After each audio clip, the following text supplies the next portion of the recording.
He told my parents that he wanted to marry me when I was in the 8th grade.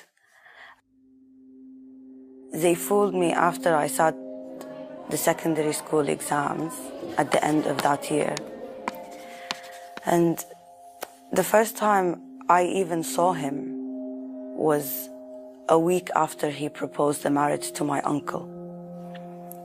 And from the first time they told me, I refused. I told them, I don't want to marry, I want to study. I spoke to him directly and said, I don't want to marry you. I fled to Sinnar, to my aunt's house, but 2 days later, they brought me back. And the religious ceremony took place 2 weeks after he first proposed in our house. Afterwards, I had no communication with him.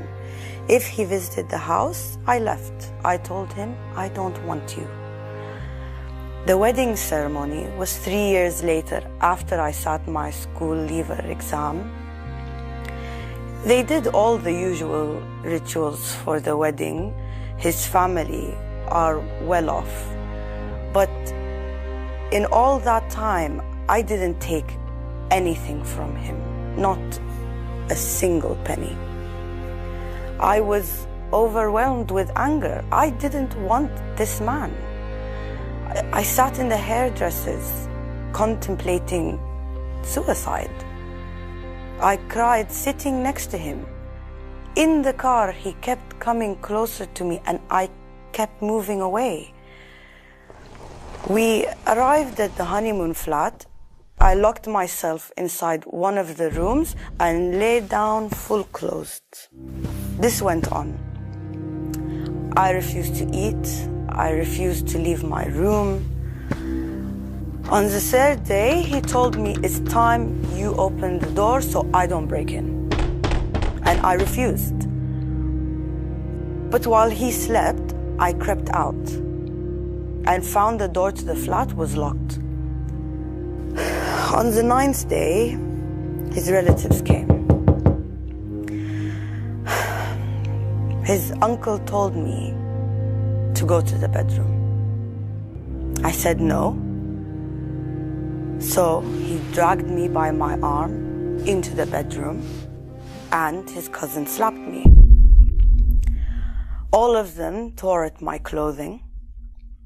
His uncle held me down by my legs, and each of the other two held down my arm. He stripped and had me while I wept and screamed. And finally, they left the room. I was bleeding. I slept naked. The next day, he grabbed me, threw me on the bed, and tried to climb on top of me. I was fighting back, and my hand found a knife under the pillow. We began grappling over the knife, and he cut my hand and bit down on my shoulder. I ran to my parents' house. I had no idea how I got there. I was still carrying the knife. I was hoping to finish studying law and then marry. My dream is to be a judge.